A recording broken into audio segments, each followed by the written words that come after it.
की शुरुआत करेंगे एक बेहद अहम खबर के साथ, जहां पीएफआई पर एनआईए और ईडी ने शिकंजा कस रखा है। जी हां, एनआईए और ईडी ने संयुक्त कार्रवाई करते हुए देश की 10 राज्यों में पीएफआई के कई ठिकानों पर छापेमार कार्रवाई की है।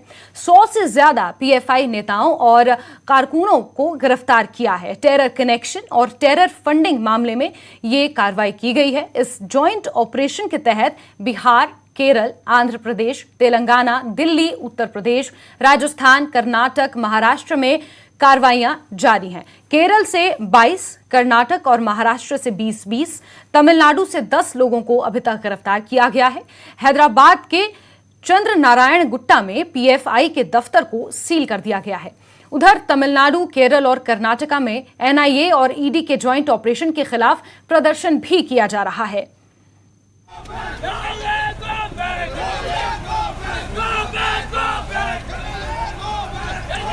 वहीं केंद्रीय गृह मंत्री अमित शाह के आवास पर एक महत्वपूर्ण बैठक हुई। बैठक में केंद्रीय गृह सचिव, एनआईए के डीजी सहित गृह मंत्रालय के कई वरिष्ठ अधिकारी मौजूद रहे। सूत्रों के मुताबिक पीएफआई से संबंधित सर्च ऑपरेशन के मसले पर यह बैठक ऑर्गेनाइज की गई थी।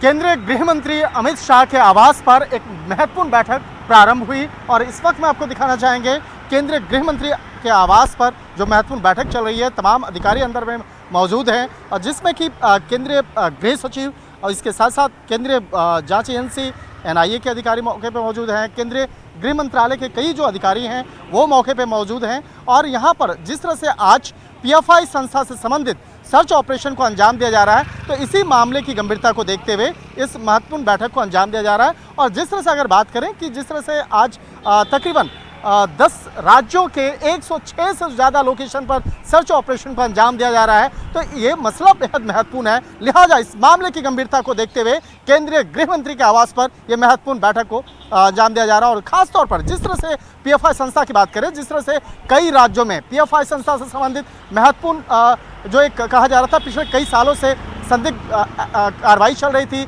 और जिस तरह से बाकायदा उन तमाम संदिग्ध गतिविधियों को अंजाम देखते हुए ही कि आज उन 10 राज्यों में सर्च ऑपरेशन को अंजाम दिया जा रहा है। लेकिन इस पूरे मामले पर, पूरे जो ऑपरेशन है, जिस तरह से बाकायदा एनआईए और ईडी के द्वारा एक ज्वाइंट ऑपरेशन को अंजाम दिया जा रहा है, तो इस पूरे ऑपरेशन को केंद्रीय गृह मंत्रालय के द्वारा एक मॉनिटर किया जा रहा है और उचित दिशा निर्देश भी दिए जा रहे हैं। तो उसी का तकाजा है कि आज देख सकते हैं कि उस बैठक को यहाँ पे अंजाम दिया जा रहा है और कहा जा सकता है कि जैसे जैसे इस मामले पर तफ्तीश का दायरा आगे बढ़ता जाएगा, आने वाले वक्त में इस मामले पर कई और भी खुलासे देखने को मिल सकता है। वीडियो जर्नलिस्ट कार्तिक के साथ शंकर आनंद, न्यूज़ 18। और हमारे संवाददाता शंकर आनंद सीधे हमसे जुड़ चुके हैं। शंकर, सबसे पहले तो ये बताइए कि जिस तरीके से 10 राज्यों में एनआईए की एक कार्रवाई चल रही है, जानकारियों के मुताबिक गिरफ्तारियों का आंकड़ा अब तक 106 था। क्या ये आंकड़ा बढ़ भी सकता है आगे आने वाले समय में?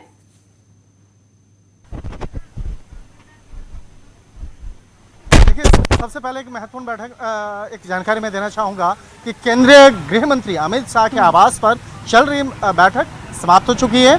तकरीबन 1.5 घंटा तक ये बैठक चली और ठीक इस वक्त में मैं उनके आवास के बाहर हूँ। अभी थोड़ी देर पहले ही इस बैठक के खत्म होने के बाद राष्ट्रीय सुरक्षा सलाहकार अजीत डोभाल यहाँ से प्रस्थान कर चुके हैं। इसके साथ साथ जो एनआईए के डीजी हैं वो यहाँ से प्रस्थान कर चुके हैं और एक तरह से कहा जा सकता है कि जिस तरह से राष्ट्रीय केंद्रीय जांच एजेंसी एनआईए और ईडी के द्वारा एक ज्वाइंट ऑपरेशन को अंजाम देते हुए जिस तरह से 106 से ज़्यादा लोकेशन पर इस सर्च ऑपरेशन को अंजाम दिया गया और उस सर्च ऑपरेशन के दौरान कई महत्वपूर्ण दस्तावेज, कई महत्वपूर्ण सबूतों को इकट्ठा किया गया, उसी के तहत ये कार्रवाई की जा रही है। और इस मामले में जो हमारे सूत्र बताते हैं कि जिस तरह से अभी भी इस मामले में 4 प्रमुख ऐसे आरोपी हैं जो जिसका वास्ता पीएफआई से है, उससे बाकायदा पूछताछ की जा रही है। ईडी के दफ्तर में पूछताछ की जा रही है। हालांकि जल्द ही इस मामले में उन चारों आरोपियों की गिरफ्तारी औपचारिक तौर पर पुष्टि भी कर दी जाएगी, लेकिन हमारे सूत्र बताते हैं कि उनसे पूछताछ किया जा रहा है और अभी ईडी मुख्यालय में ही परवेज नाम के एक शख्स से भी पूछताछ की जा रही है। परवेज जो शाहीन बाग इलाके का रहने वाला है और पीएफआई संस्था से पिछले काफ़ी समय से जुड़ा हुआ है। तो एक तरह से कह सकते हैं कि पीएफआई संस्था से उस संस्था के खिलाफ जिस तरह से पिछले कुछ महीनों के दौरान कई महत्वपूर्ण सबूतों को इकट्ठा किया गया, महत्वपूर्ण जानकारियों को इकट्ठा किया गया, उसी के आधार पर आज देश के 106 से ज़्यादा लोकेशन पर सर्च ऑपरेशन को अंजाम दिया जा रहा है और जिस तरह से तकरीबन 10 राज्यों में इस ऑपरेशन को अंजाम दिया जा रहा है, कहा जा सकता है कि आने वाले वक्त में इस मामले पर केंद्रीय गृह मंत्रालय के द्वारा कुछ बड़े फैसले भी जल्द ही लिया जा सकता है, वो भी देखने को मिल सकता है।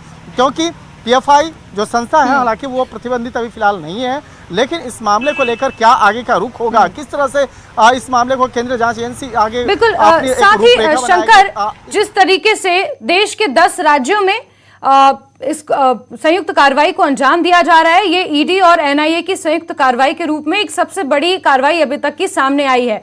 और क्या ये माना जाए, क्योंकि देश के 10 राज्यों में एक के बाद एक गिरफ्तारियां भी हो रही हैं, ये बहुत लंबे समय से एक प्लानिंग थी, गृह मंत्रालय की बहुत लंबे समय से इस ऑपरेशन की तैयारी थी, इसको लेकर नजर भी गृह मंत्रालय ने बना के रखी थी और उसके बाद इस कार्रवाई को इस इतने बड़े लेवल पर अंजाम दिया गया है।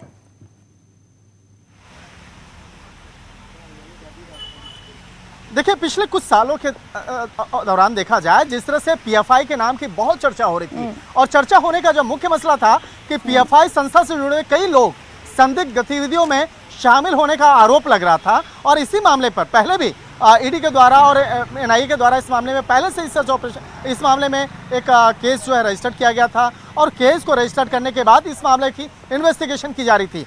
लेकिन पिछले 2 महीना पहले इस मामले में पीएफआई से संबंधित कई ऐसी जानकारी मिली जिससे कि साफ तौर पर पता चलता है कि पीएफआई संस्था की जो भूमिका और इसके साथ साथ उस संस्था से जुड़े हुए कई ऐसे आरोपी हैं जिसकी भूमिका बेहद संदिग्ध है। लिहाजा इस मामले पर विस्तार से तफ्तीश की गई और उसी तफ्तीश के बाद जो तमाम जो इनपुट्स प्राप्त हुए और इस मामले पर केंद्रीय गृह मंत्रालय में जिस तरह से इनपुट प्राप्त हुए थे, उसके बाद एक कहा जा सकता है ज्वाइंट ऑपरेशन की एक रूपरेखा तैयार की गई और इस पूरे ऑपरेशन पर केंद्रीय गृह मंत्रालय के द्वारा नज़र रखी जा रही है और इस मामले पर पल पल की जानकारी रखी जा रही है।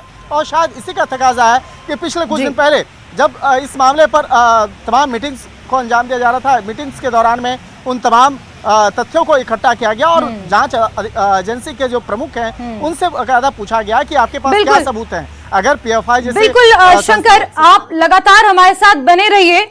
वसीम हमारे संवाददाता मुंबई से हमारे साथ जुड़ चुके हैं। वसीम, अभी तक जो कार्रवाई सामने आई है उसमें बहुत सारी गिरफ्तारियां महाराष्ट्र से भी हुई हैं, तमिलनाडु, आंध्र प्रदेश और कर्नाटक के साथ साथ महाराष्ट्र से भी अभी तक 20 लोगों को गिरफ्तार किया जा चुका है।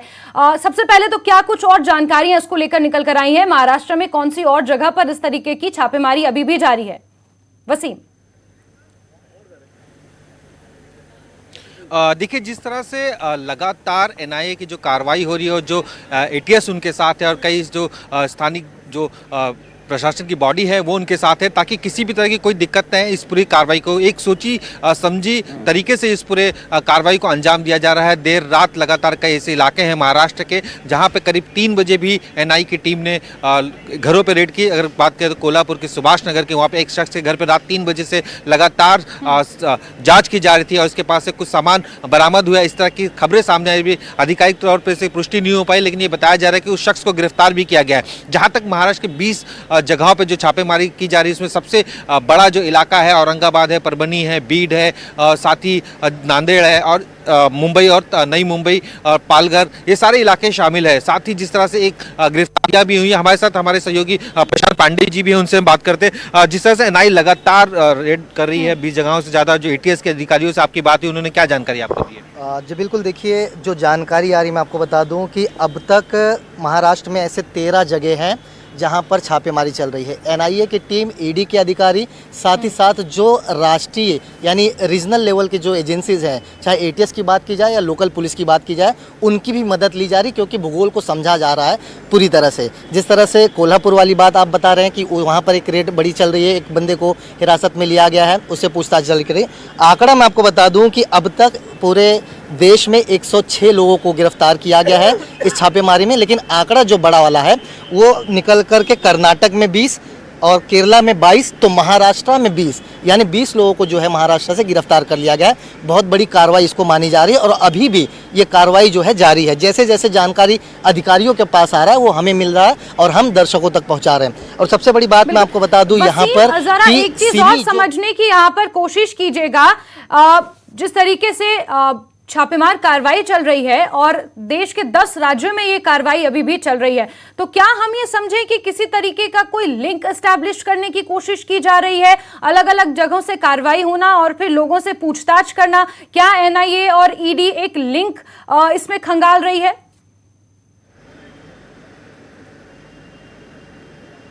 जी जरूर, जिस तरह से एक साथ देश के 10 जगहों पर अगर छापेमारी की जा रही है तो ये एक सोची समझी प्लानिंग है और एक लिंक स्टेब्लिश की जा रही है। क्योंकि जैसे आप पीएफआई की अगर बात करें 2006 में जब इसकी स्थापना हुई थी, उसके बाद जिस तरह से सुर्खियों में आई, लगातार कहीं ना कहीं विवादों में भी रही है। तो पीएफआई के कामकाज को लेकर कई बार सवालिया निशान भी उठते रहे हैं और जिस तरह से उनकी फंडिंग्स को भी लेकर। जी जी जी, चलिए वसीम से दोबारा जुड़ने की हम कोशिश करेंगे और शंकर दिल्ली से हमारे साथ लगातार बने हुए हैं। शंकर, क्योंकि गृह मंत्रालय की लगातार इस पर नजर थी और उसके बाद इस संयुक्त कार्रवाई को इस लेवल पर अंजाम दिया गया है, और जैसे वसीम से मैंने जानने की कोशिश की, जरा ये भी समझाने की कोशिश कीजिए शंकर की जो लिंक एस्टैब्लिश करने की कोशिश की जा रही है उसमें 3 मुख्य आरोप जो पीएफआई पर लग रहे हैं वो ये है। पहला, एक तो टेरर फंडिंग, दूसरा radicalisation of people for joining this particular organisation, और इसके अलावा एक बड़ा गंभीर आरोप यह भी लग रहा है कि ऑर्गेनाइजेशन ऑफ ट्रेनिंग कैंप्स, जिसमें अगर हम हैदराबाद की बात करें तो पिछले हफ्ते हैदराबाद में जिस तरीके से कार्रवाई सामने आई थी, 4 लोगों को गिरफ्तार किया था ये बोलकर कि वो लोग मार्शल आर्ट की ट्रेनिंग देते हैं, लेकिन बाद में जब जानकारियां निकल कर आई तो आरोप यह लगा था कि उन्हें अलग तरीके की कुछ आतंकी गतिविधियों में जिस तरीके से लोगों के ऊपर जुल्म किए जाते हैं उस तरीके की ट्रेनिंग उन्हें दी जा रही थी। तो क्या ये माने कि ये सब इसी का नतीजा है कि लंबे समय से गृह मंत्रालय की इस पर नजर थी, एक लिंक खंगालने की कोशिश की जा रही थी और फिर अचानक से ये छापेमारी की गई है?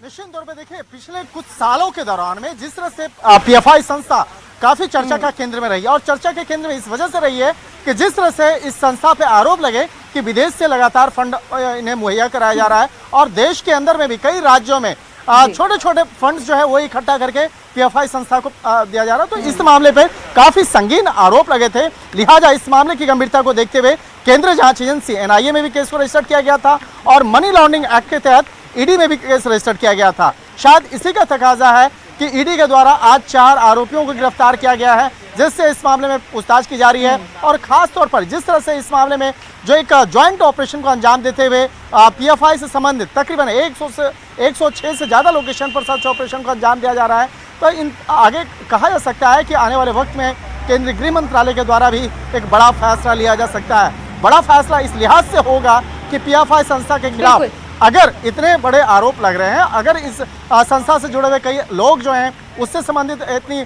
महत्वपूर्ण जानकारियां से निकल के सामने आ रही हैं, तो इस संस्था को संस्था और संस्था से जुड़े हुए जो कई जो लोग हैं उसके खिलाफ किस तरह के एक्शन को अंजाम देना है, तो ये मामला काफ़ी महत्वपूर्ण है। और कहा जा सकता है कि आज बिल्कुल शंकर, ये समझा जा सकता है कि जिस लेवल पर ये जॉइंट ऑपरेशन चलाया जा रहा है ये इतने जल्दी रुकने वाला नहीं है, क्योंकि बहुत से महत्वपूर्ण लोगों की इसमें गिरफ्तारी हुई है, उनसे पूछताछ होना अभी बाकी है।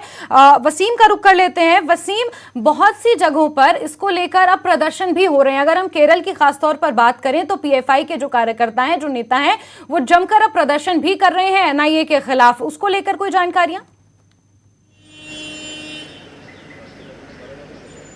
देखिए, जिस तरह से इस पूरी संस्था की बात करें तो इसकी स्थापना ही केरल से हुई थी, इसलिए इसका बेस काफ़ी कुछ माना जाता है। इसका जो भले ही दिल्ली इनका हेड ऑफिस हो, लेकिन जिस तरह से ये संस्था पूरे देश भर में काम कर रही थी पिछले कुछ सालों में लेकर, जिसकी वजह से सुर्खियों में थी, और जिस तरह से उनके कामकाज का जो तरीका था उसको लेकर हमेशा सवालिया निशान उठते रहे। सबसे खास रहा कि जो उनका फंडिंग आती है उसका तरीका क्या है, उस फंड का किस तरह से इस्तेमाल किया जाता है और कौन कौन से ऐसे लिंक है जहाँ पर इस पूरे फंड को इस्तेमाल किया जाता है, कौन इन्हें दिया जाता है। क्योंकि जब टेरर फंडिंग की जांच की बात होती है तो इस एंगल को खास तौर पे खंगाला जाता है। और जिस तरह से अलग अलग मुस्लिम इलाकों में जिनके संस्था के जो पदाधिकारी हैं वो मौजूद रहते हैं, उसके बाद वो किस तरह से वहाँ पर ट्रेनिंग देते हैं। अभी कुछ देर पहले जिस तरह से महाराष्ट्र में एक गिरफ्तारी हुई सैफुर रहमान, जो मौलाना मालेगांव के हैं और वो बाकायदा नासिक डिस्ट्रिक्ट के प्रेसिडेंट भी माने जाते थे, किस तरह की गिरफ्तारी हुई, इस बारे में क्या एनआईए ने किया है, प्रशांत पांडे जी से जानना चाहते हैं। सैफुर रहमान की गिरफ्तारी किस वजह से की गई है? जी बिल्कुल, देखिए वो पीएफआई जो ऑफिस है मालेगांव में, उसे किस तरह से ऑपरेट किया जाता था। वहाँ पर जब रेड की गई तो वहाँ के जो दस्तावेज है वो अपने कब्जे में जांच एजेंसियों ने लिया, साथ ही साथ उन्हें हिरासत में लेकर के पूछताछ की जा रही है लगातार और उनके लिंक खंगाले जा रहे हैं। देखिए पीएफआई में किस तरह से रिक्रूटमेंट किया जाता है, बेस क्या होता है, किस तरीके से यंग जो जनरेशन होता है उन्हें किस तरह से आप लगातार हमारे साथ बने रहिए। दिल्ली से शंकर आनंद हमारे साथ जुड़े हुए हैं। शंकर, दिल्ली के शाहीन बाग से भी कुछ गिरफ्तारियां हुई हैं और नागरिकता कानून को लेकर जिस तरीके से दंगे फसाद हुए थे उसमें भी पीएफआई का नाम सामने आया था। इस लिहाज से इस लिंक को जोड़ते हुए भी क्या अब पूछताछ आगे इस केस में हो सकती है?